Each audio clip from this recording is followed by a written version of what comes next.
Oh,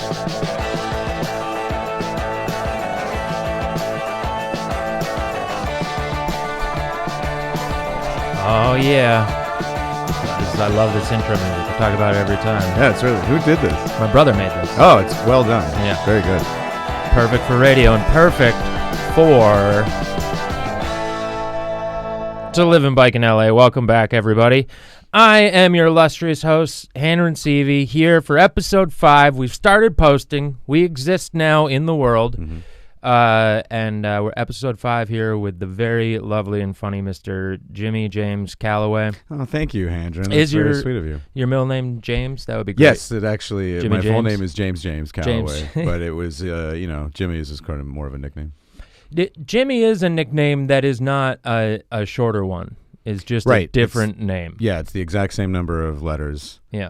But yeah. Like Bobby and Robert. Right, exactly. 'Cause it went short, and then they opened it back up again. Right. Well, I'm a big believer in, making things inefficient. Yeah. And so I think from birth on, I've been pretty good at sticking to that. Yeah. Nice. All right. Well, speaking of inefficiencies, Mm-hmm. riding bikes. Correct, yes. We'll start there, and this is a very open podcast. We when you bring up the topic of bicycles, it tends to bring up memories, stories that can lead us in a myriad of different ways. Mm-hmm.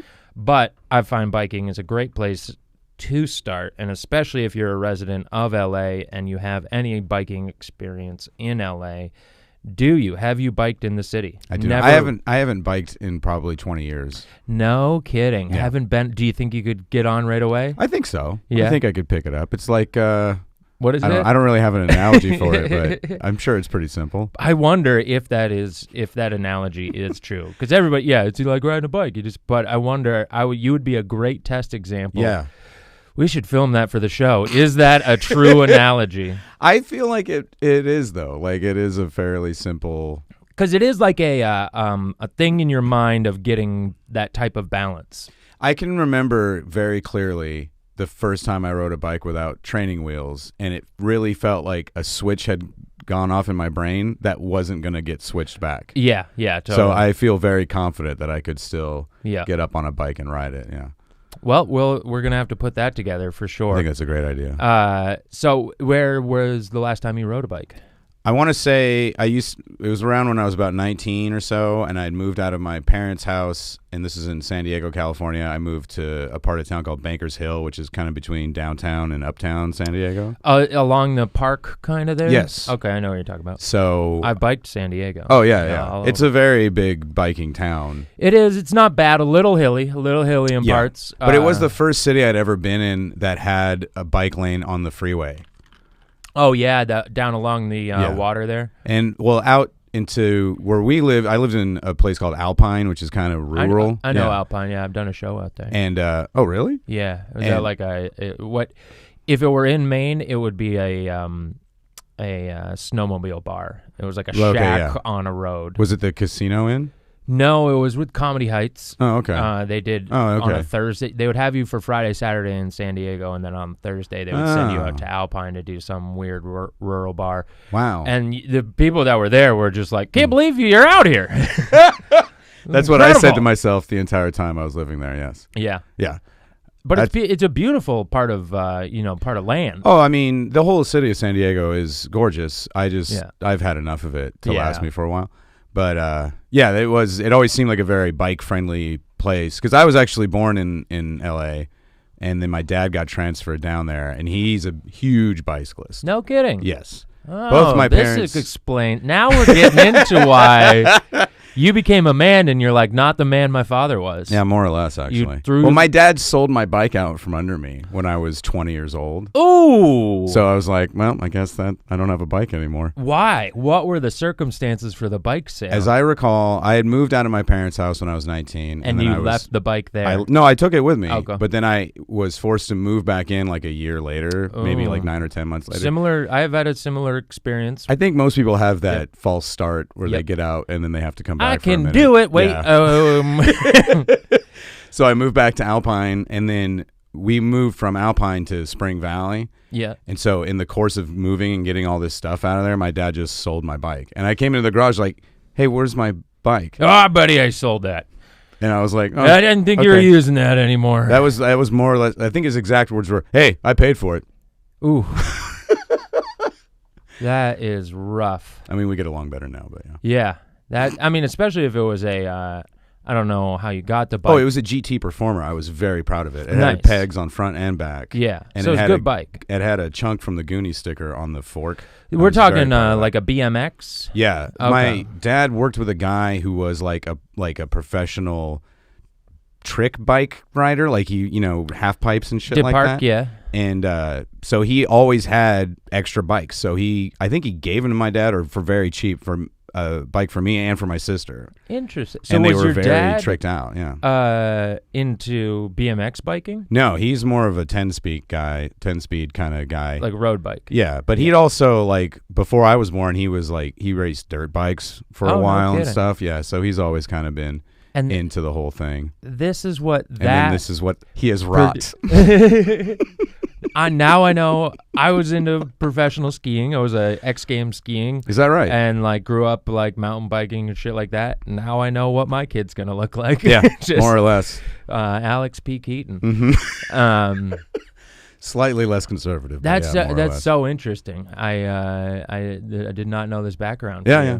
So like your dad, and what about your mom? What was she like? My mom, I remember when my parents were together in like the 80s and because they split up after I was out of the house. But when they were together, they would go bike riding all the time. Which they was great. Were like California people. Oh yeah, I think it was that thing too where my dad's like the type A kind of guy, so he's like, let's go do this thing, and so my mom would just kind of go along with it. Yeah, he's got a plan. Yeah, I don't think she's ridden a bike since she got divorced, but yeah, it was nice because then the bikes are really a linchpin in they really are. This family. Oh yeah, big deal. I just asked you on a whim to come on the show because I like you. Oh, that's so sweet of you. I had no idea there was going to be. You're going to be like, well, it's the main sticking point, and it's probably why I'm not going home for Christmas. No, it's not. I mean, my dad's still very much a bicycle enthusiast, but it's just one of those things that he was super into. It's not the sticking point, but it was like there's a it was central pin drop in your. It was central to our family dynamic. That is certainly true, and it would get my parents out of the house on weekends so I could watch Yom TV Raps in peace. So I was very happy with all that. So they would just go for like 4 or 5 hour bike rides. They were even in clubs that would go on bike rides, and they were even in a tandem bike club. They had a tandem 10-speed. Oh, so they rode it. So they would ride that. There was like a whole group of other suburban parents. Then your that did all mom this stopped stuff. riding. So and the my whole mom time she said, was the just hell like, with this. My mom is more of a dancer. As that tandem to a bike, he's bicyclist. like, hey, maybe pick it up back there a little bit.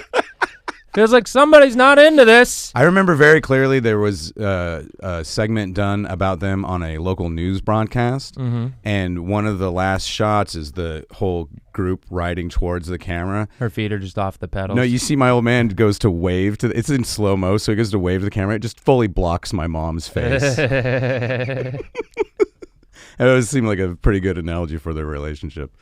That's like that. You ever see that famous? See if we can pull it up if you haven't. The news clip of the people jogging in the snow, and the news reporter. Do you know the one I'm talking about, Mike? No, I don't know. It's if person falls jogging in snow, it'll probably come up. But it's like a husband and wife together, and the news reporter's like, I can't believe you're out in the snow, and they're like, it's actually great, there's nobody out right now, so we can just kind of jog around and not worry about cars, see you later. And then they take off, and she fucking eats it so hard, and it just felt like one of those moments of like, I knew we shouldn't have come out, I knew it, Rob. Yeah, this is why I tend to be kind of an indoorsy sort. It's the perfect texture for riding. Yeah, very this is it. We can put it on the screen. Oh, we can put it up here. I love this. Is my favorite podcast named after a William Friedkin movie. There is a To Live and Die in LA podcast I've never listened to. I don't know what it's about. Yeah.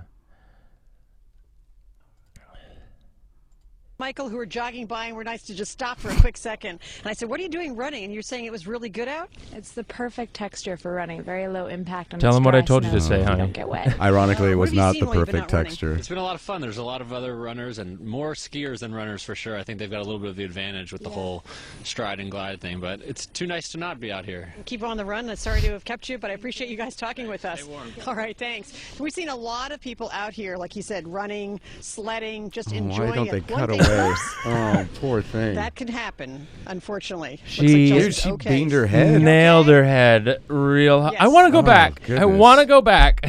That's what- Oh man.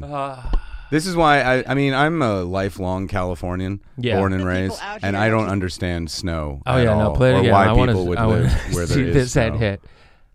Oh goodness, that's a concussion for sure. So you know why that happens. I can explain to you Please how do. to avoid that happening. Yeah, because I know you're from a very snowy climate. Yeah, well, I mean, not just falling, but like when you fall, nailing your head like that is because she did everything to try and stop the fall. You're supposed to like go limp. You got to go with the fall. Right. Like if you start to feel your feet like that and then you just bend your knees and put your butt to the ground, Yeah. you're going to at worst like just kind of bump on your butt and roll onto your back. Right. Opposed to like if you try to keep everything up, you just stay straight.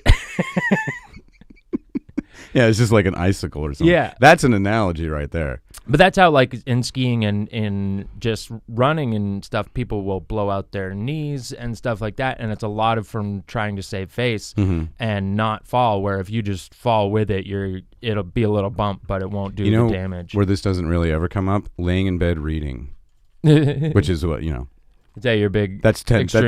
to be my, yeah. But that's what a big reason I moved here versus New York is I don't like cities with snow. Yeah. It's like pretty for a day Sure. at Christmas, but otherwise it's fucking slush and dog shit that's hidden everywhere and Yeah, it it's seems terrible. awful. And I would ride a little bit in Boston in the winter on my bike, and it's like cold and shit.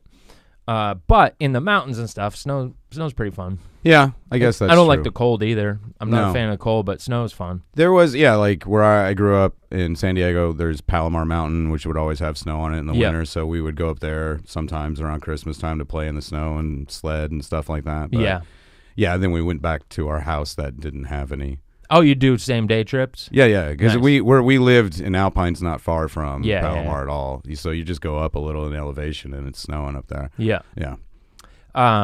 But your dad and them never got you into like winter sport skiing or anything like that? No, my sister was definitely the athlete. Like I think when I was real little, like in elementary school, I think I played Little League or Pinto League, and I played soccer one year. Say I again, think, too. Pinto League? Yeah, like I think it goes Pinto, Colt, Mustang or something like that. Like it's a little different than Little League because everybody gets to play, and especially when you suck really bad, as I did.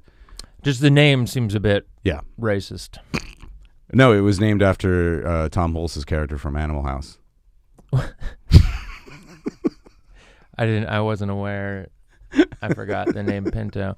I was just like Southern cat, bit of a lot of. It might just be a California thing. I don't know why I thought it might be like a national thing, but youth baseball. For lack of a I better know term. like the league in which you're talking, but we called it. We had rookie. Rookie league was like when you had the pitching machine. Yeah. One after T-ball. Yeah. Then they had rookie league, and then they had I want to say Babe Ruth was next, and then That was when you're really fat and racist. Yeah, and you started drinking, and then maybe Bambino was the last. See, that should be the smallest. That should be the T-ball. Yeah, I forget. And then it went to like AAU and town team and shit like that. Yeah.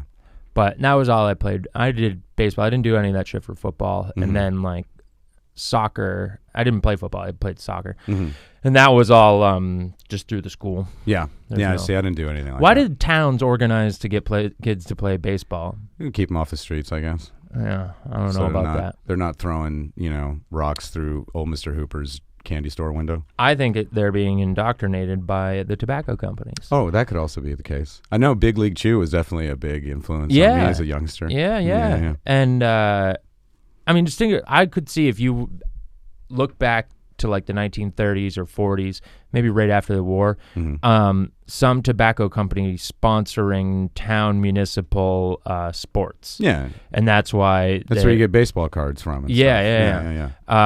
And then they're just like, keep going. Yeah, and now it's just like it is a fast track to do and dip. Playing baseball. Well, I mean, really anything that boring is probably going to get you onto some kind of substance abuse. That boring. Also, but it's for some reason.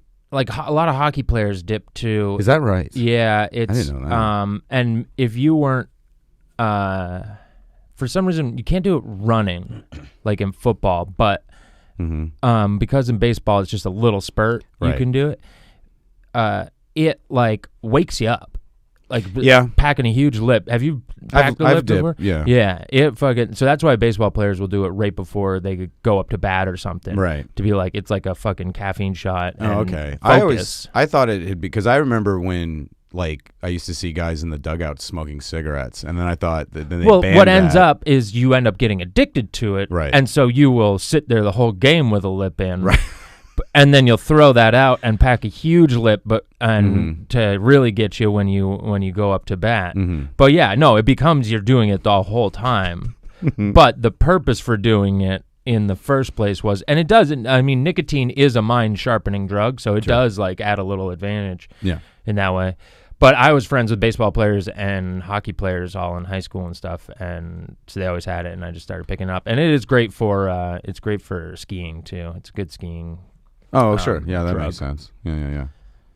We'd fucking go get high in the woods and then pack lips and ski powder all day, dude. That was fucking living the dream. I've only been skiing one time. I was 10, and they really frowned on my tobacco use back then. Yeah, so well. I tried not to do it really too often. I know. How old are you? I'm 42 years of age. 42, yeah. Right on the cuff. Yeah. A few years earlier, they would have stuck a cigarette. Got to keep his lungs warm up there. Yeah. Everybody, make sure your kid has their cigarettes. It was a health issue. Yeah, I agree. Did you have a place growing up that was? I mean, definitely in the summer times we were all biking together downtown and stuff. But in the winter, I got dropped off at the ski hill by my parents because it was like the one gift I got was a ski pass and skis that year. Oh. And then they would just drop me off to hang out with rich kids, and they're like, "Go be friends with the rich kids." And they would just hang out with like a gang of rich kids at the mountain. How did that work out? I'm pretty good. I had fun in high school and stuff. Got to stay in ski condos and shit like that. But did you have like a neighborhood gang of kids you'd hang out with, or? Oh yeah. And how was how did you convene? Like pre-cars when you guys were like elementary school age? Well, we all kind of lived in the same neighborhood, so was it like walking over to someone's house or riding our bikes? Ride your bike over. And where we used to live was on kind of a hill, like the whole subdivision, the suburban. It was all on a hill, so there was plenty of hills for us to bomb and stuff like that. Oh, nice. Like, and I never learned how to skateboard. My parents wouldn't buy me a skateboard, but how weird. I know, but my neighbor kid, like my friends, yeah, because it was the '80s. We all wanted to be Tony Hawk. You know, we all idolized all those guys. Yeah, and your dad was just my like parents were Matt like, Hoffman. Absolutely. Yeah, and they didn't want me to hurt myself or anything like that. But we used to like. But my friends had skateboards and we didn't know how to ride them, so we would just use them like toboggans. We just like two of us would sit on it and bomb a hill, and so that was a lot of fun. Yeah, I'm not like an outdoorsy guy, but as a kid, I did enjoy like what I would say a normal outdoor, But I mean, I was just as comfortable watching cartoons all day too. Yeah.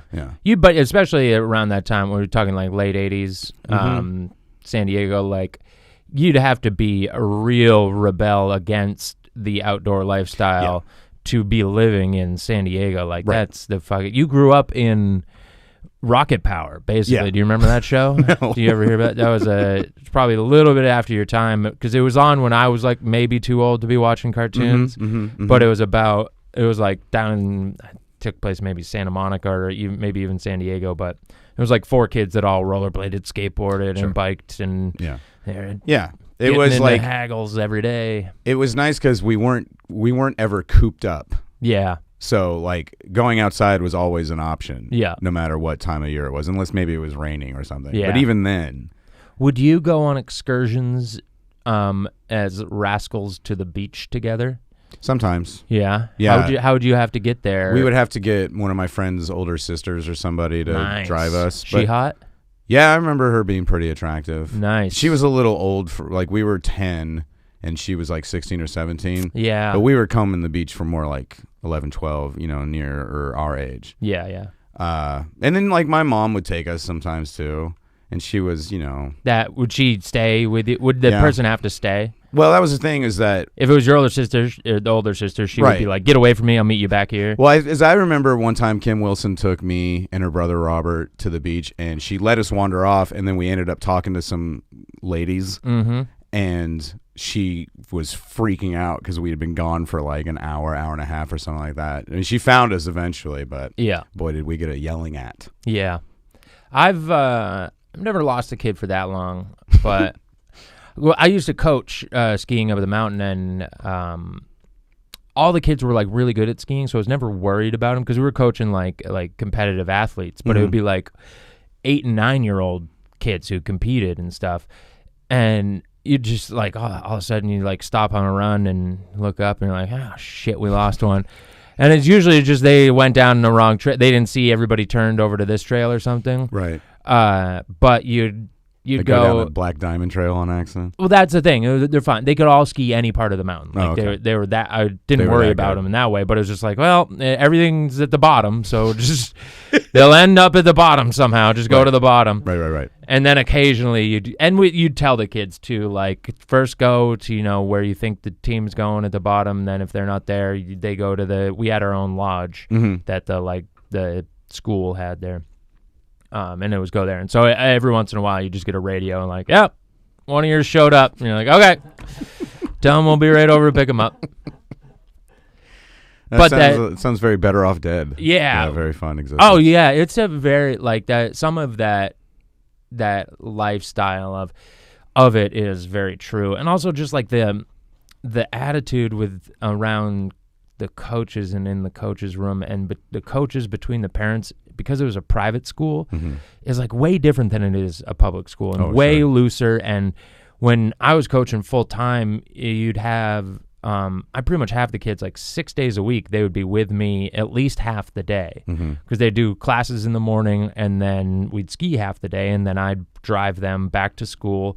I'd eat dinner with them at school and then I'd go home and they'd go to their dorms and stuff. And then on the weekend, I would drive them in a van and we go stay in hotels at different mountains around the Northeast and then sometimes fly to places and be with them for a week. So I was like kind of like their half parent and you just it's like you'd say stuff to those kids that like if you said in a public school, they're like, not only are you fired, but like, and not very like Dead Skiers Society. Yeah, not like very much, yeah, but not like a weird way, but just like, hey man, stop being a fucking idiot right now.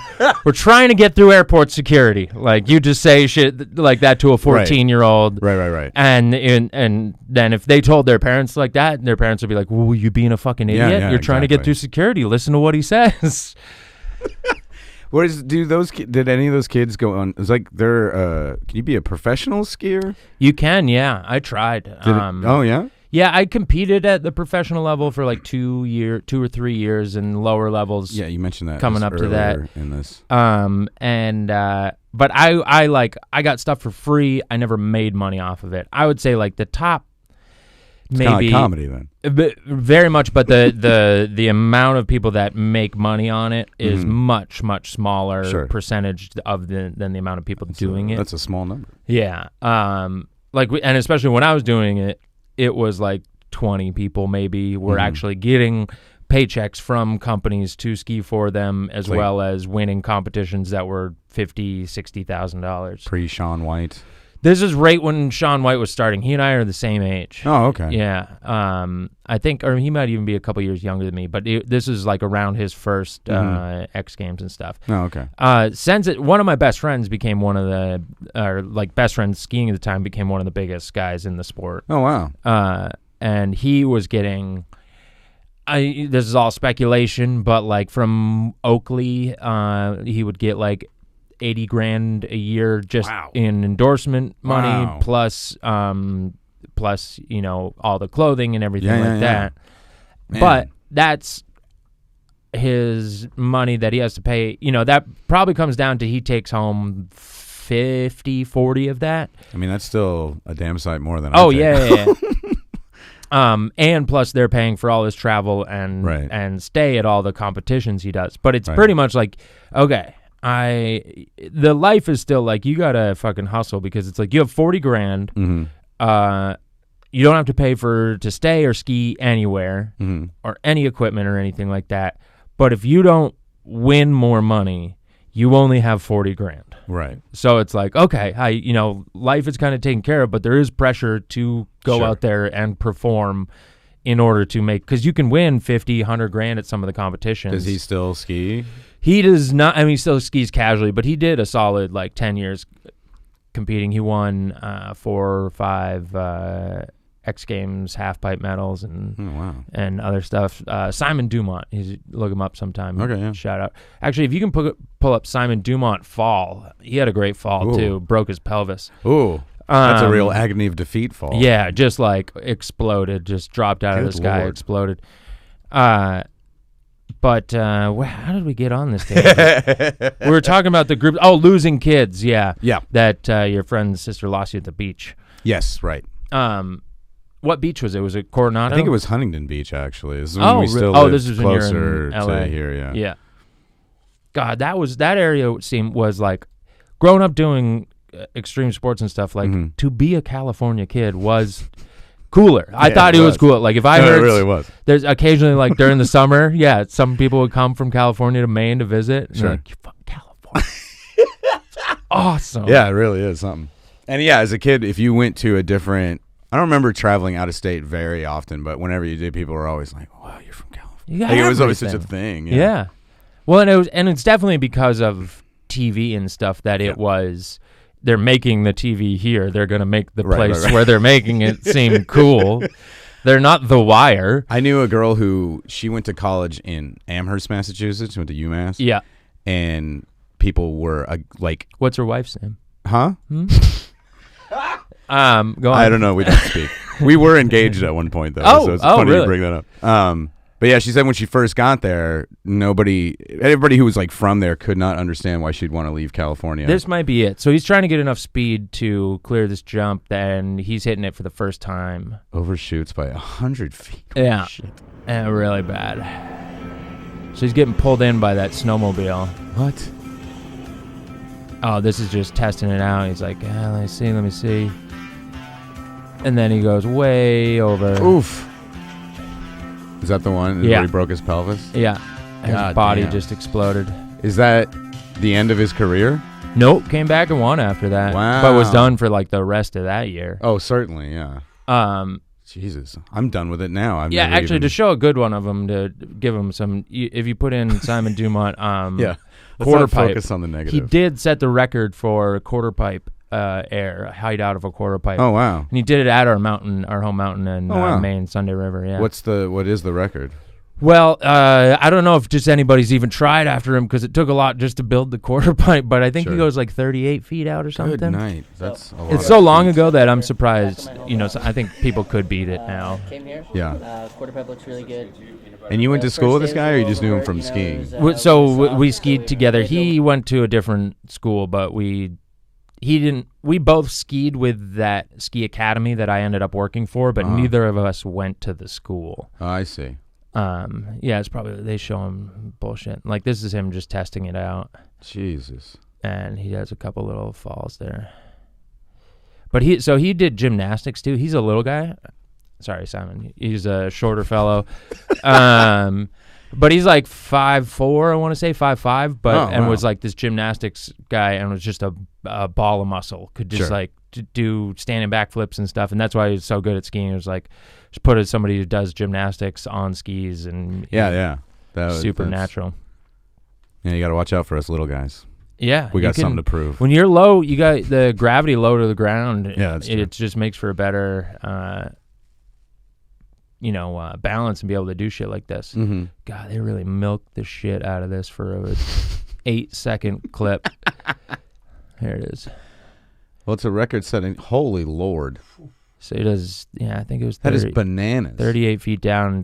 He had to do a cork 9. Tried doing just a 540, but was going so big that he's like, that trick is too slow to cover that distance. Sure, cork 9, 540. I totally know what you're talking about. So 9 cork is he goes like off axis, and a 900 is 900 degrees of rotation. Oh, okay. Which would be 2.5 rotations. Oh, okay. And so when you're on a quarter pipe or something, you always, to land going back forward the way you took off, you have to do an odd amount of, you have to do like 1.5 or 2.5 to land going back down, forward. Because if you just went up and did a 360, you'd land coming back down backwards. Right. And so on when you don't care. No, please, more skiing minutia. Well, it's on skiing, skateboarding, BMX biking, all of that like works in those terminologies of 360s, 540s. Hence why I'm not familiar with any of it. Yeah. I know 720 from that Nintendo game. Boom. Yeah. That's about it. That's a deuce. That's 2 around. Oh, is that what that is? Yeah. That makes sense. What do we got left for time? Oh, okay, good.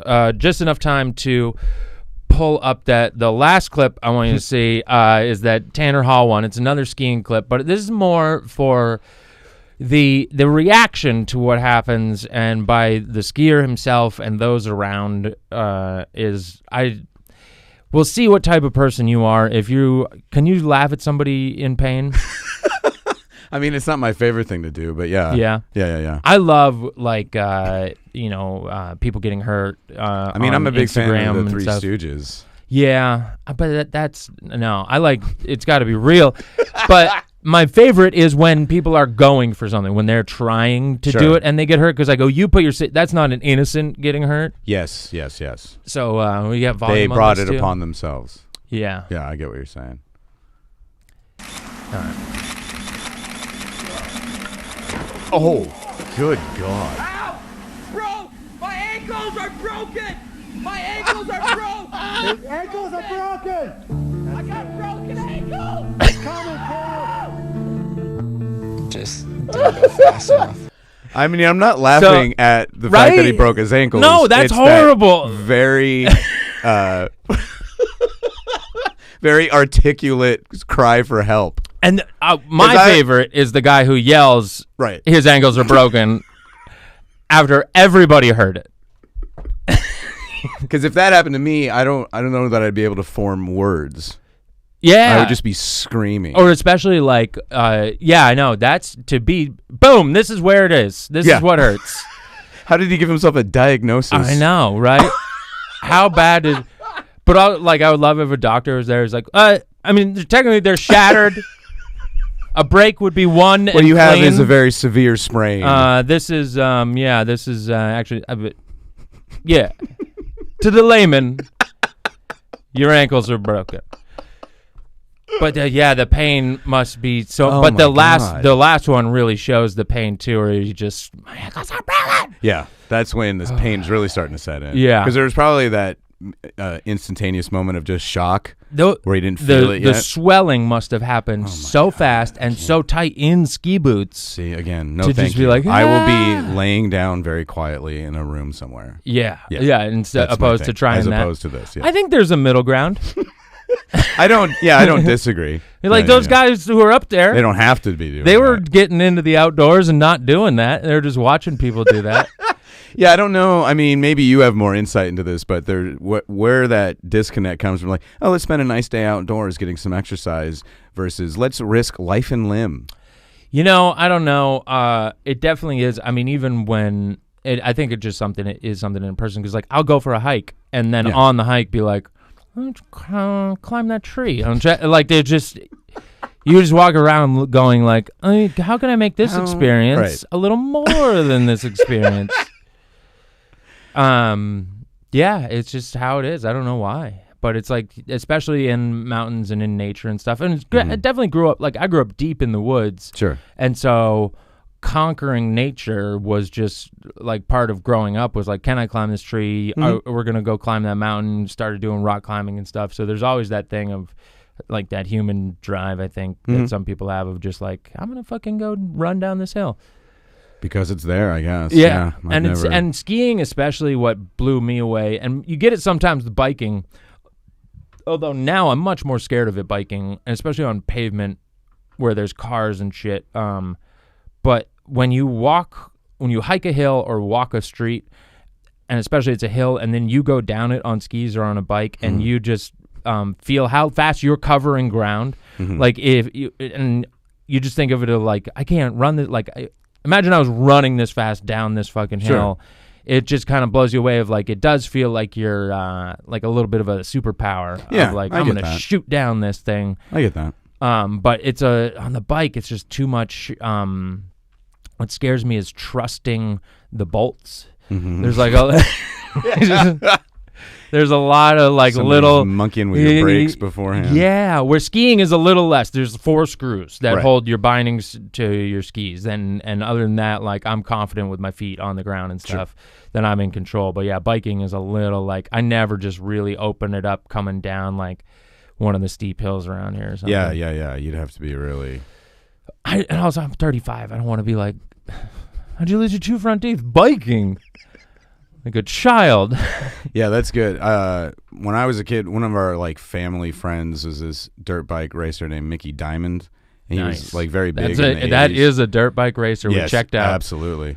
And then but like he retired from racing, you know, in his early to mid 20s, and then he would do like usually trick most bike of them stuff. wait till death. He's come very close. Like the last time I talked to my dad about him, I think he'd hurt himself really badly doing some trick bike stuff, and I'm like, he's in his 50s. What the hell is he doing? And I think even my dad was like, nah, he doesn't have much to live for. Yeah. You know what I love? That adds up. Is somebody was talking about this the other day. I heard, but Evel Knievel doing that way till he was way late, but also not even doing it on the proper equipment. No, he was an insane man. Yeah.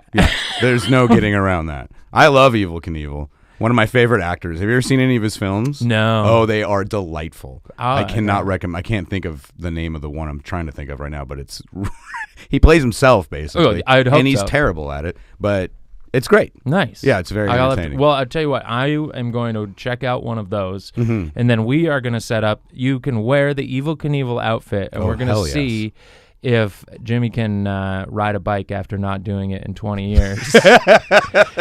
And we'll I feel like it. this is really my Super Dave moment. Yeah, we'll tape it, finally. and we will put it up on the YouTube page with all of these shows. I Thank love you this so plan. much I'm for excited to be a part of it. being Thank you, here, Andrew. sir. And thank you, producer Mike. This you, Mike. is To Live and Bike in L.A. I'm host Henry Seavey, and we'll be back on the next episode.